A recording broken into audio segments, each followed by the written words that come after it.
menjadi seorang komedian itu tidak perlu sampai menyakiti hati orang lain.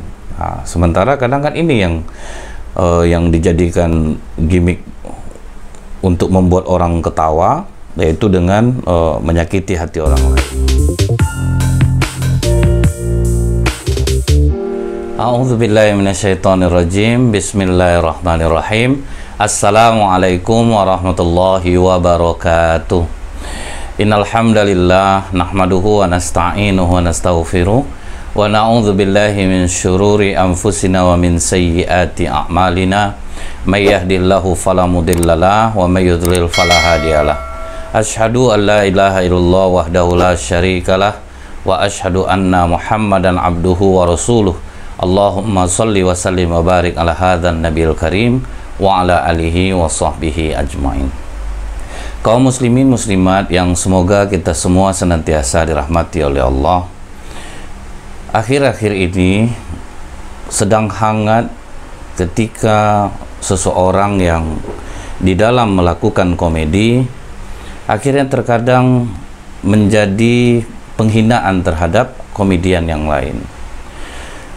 Di dalam Islam, hukum bercanda itu sebetulnya mubah, dibolehkan, asal jangan kita keluar dari syariat-syariat agama yang ditentukan, agar tawa yang muncul itu tidak membuat lawan main atau orang lain menjadi menilai ini kok kurang adab ya.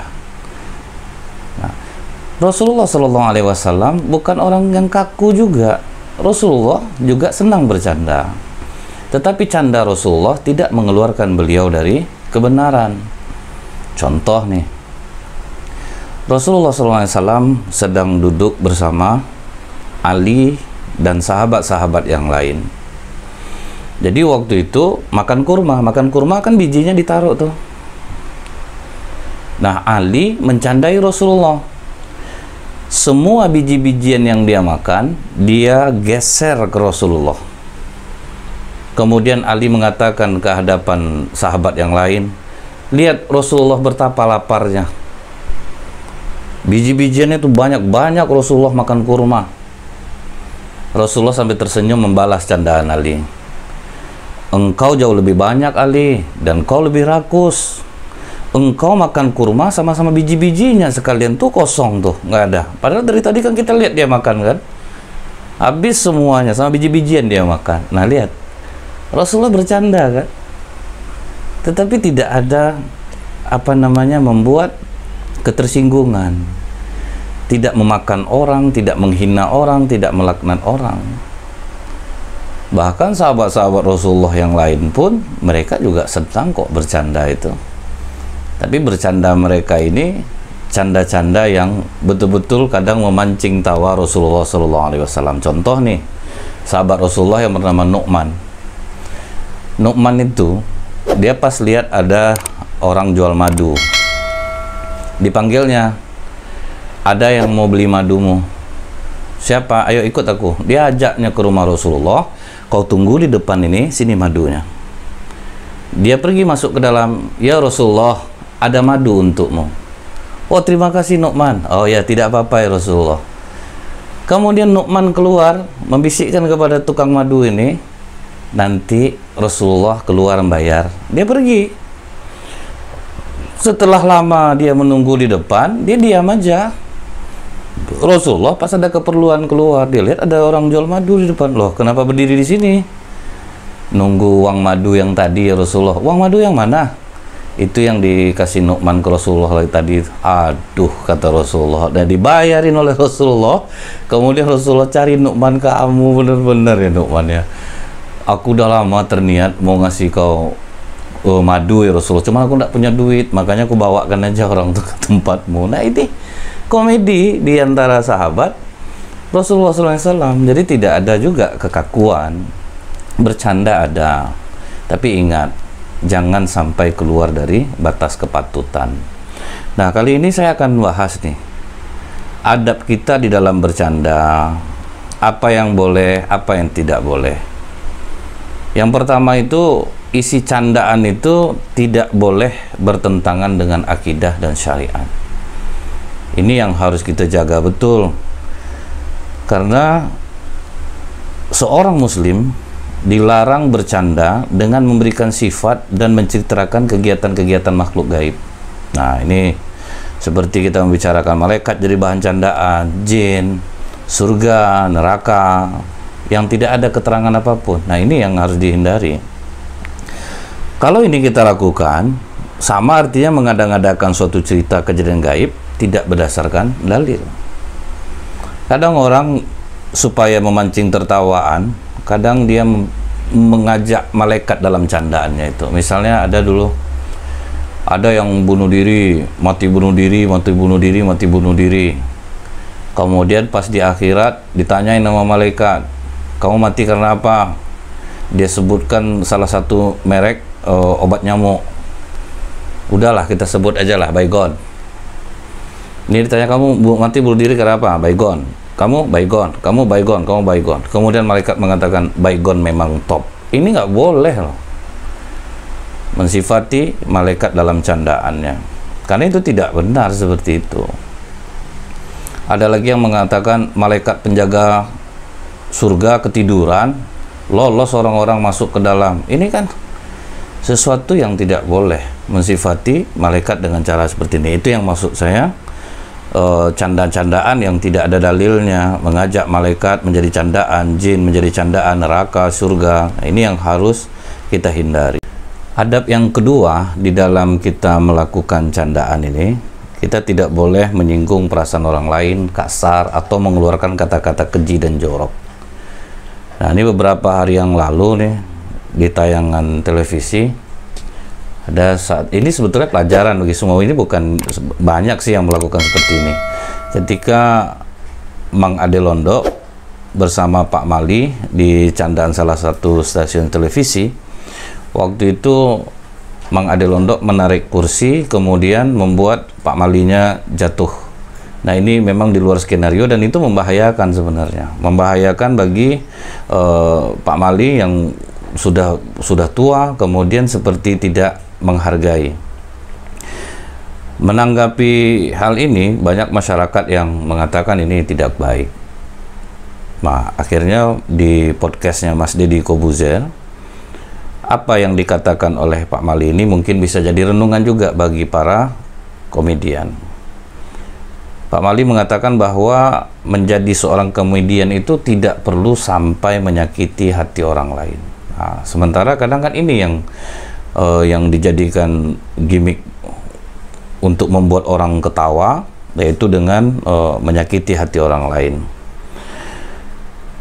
Di dalam sebuah riwayat, Rasulullah mengatakan bahwa perkara yang bisa memasukkan orang ke dalam neraka itu adalah mulut dan kemaluan. Yang banyak membuat orang masuk surga adalah takwa kepada Allah dan berakhlak baik. Jadi jangan sampai tanpa sadar mulut kita ini justru mengantarkan kita kepada neraka. Kemudian apalagi kata Pak Mali ini, banyak orang-orang akhirnya lawakan itu sepertinya mengandalkan untuk menghina orang lain. Nah, biasanya orang kalau udah habis bahan, kemudian lepas kontrol, nah yang dimainin udah itu aib orang, keluar dari tuntunan syariah. Dan ini akhirnya saling melaknat, saling mencela, saling memaki, kemudian mereka berkata jorok, keji untuk supaya orang tertawa. Padahal Rasulullah SAW mengatakan tidak boleh seorang mukmin menjadi orang yang suka melaknat. Nah, tuh jangan dijadikan candaan untuk melaknat orang, memaki orang, karena Allah tidak suka dengan orang-orang yang berbuat keji dan berkata keji. Kemudian siapa lagi? Abdullah bin Mas'ud berkata, Rasulullah bersabda, seorang mukmin bukanlah yang selalu mencela dan bukanlah yang selalu melaknat dan bukan pula orang yang suka berbuat dan berkata keji. Sesungguhnya orang-orang yang melaknat kelak nanti di hari kiamat tidak akan menjadi para penyaksi dan tidak pemberi syafaat. Tidak ada dia baginya pemberi syafaat. Nah, jadi ini yang harus disadari oleh para komedian. Jangan sampai kita itu suka mencela orang di dalam candaan. Nah, saya suka dulu seperti Mas Andre, Mas Sule, mereka mendenda dirinya kalau menghina orang, mencela orang. Nah, ini bagus. Banyak kok cara orang bercanda tanpa harus mencela orang, terus dorong-dorongin orang. Tapi mereka lucu tanpa harus menyakiti orang. Kadang kan kita lihat ada yang disiram air, disiram tepung, kemudian ada yang didudukin kepalanya, ada yang didorong. Nah, ini yang nggak boleh, perbuatan-perbuatan keji seperti ini, karena itu membahayakan. Dulu kan sempat ada juga kasus yang kepalanya dipukulin, rupanya kepalanya habis operasi, kan bahaya. Nah, kemudian yang berikutnya tidak berdusta dan berbohong. Nah, ini membuat candaan tapi berbahaya, seperti prank-prank itu loh, prank sampah, prank bagi daging. Nah, ini udah dusta dan berbohong, dijadikan bahan candaan. Buktinya apa? Apakah lucu jadinya? Ternyata kan tidak lucu kan kalau berbuat seperti ini. Ingat bahwa dalam surat Qaf Allah katakan, perbuatan kita ini, ucapan kita ini selalu ada malaikat yang berada di sisi kita. Boleh sih kita berdusta, tapi apa kata Rasulullah? Orang yang mendamaikan persengketaan orang lain. Suami istri berantem, nah kita buat cerita tuh ke suaminya, kakak rindu betul sama abang, menyesal betul dia karena bermasalah sama abang, kakak ingin bertemu sama abang di restoran A. Nanti kita ngomong lagi ke istrinya, kak, abang menyesal dia sudah buat salah sama kakak, abang mau bertemu sama kakak di restoran A. Kan nanti ketemu tuh dua-duanya tuh, saling nahan-nahan tuh dua-duanya. Kata suaminya, ngomong lah dek duluan. Kata istrinya, kan abang yang pengen ketemu. Nah, di situ tuh akhirnya lucu-lucuan, kemudian damai mereka. Nah, itu boleh. Apa kata Ibnu Umar dari Rasulullah SAW bersabda, jahatnya dusta yaitu bila seorang mengaku kedua matanya melihat apa yang tidak dilihatnya. Nah, kadang saya benar-benar ngelihat, istri kamu jalan sama orang ini, candaan sebetulnya nih. Ini sudah termasuk dusta, untuk memancing tawa tapi malah nggak lucu, bisa nyakitin perasaan orang lain. Baik, mudah-mudahan ini menjadi pesan dan pelajaran berharga bagi para komedian Indonesia agar berhati-hati di dalam bercanda, tetap menjaga adab, dan insya Allah tetap lucu kok. Orang tetap akan terhibur tanpa kita harus mencela dan menyakiti orang lain. Subhanakallahumma bihamdika asyhadu alla ilaha illa anta astaghfiruka wa atubu ilaik. Assalamualaikum warahmatullahi wabarakatuh.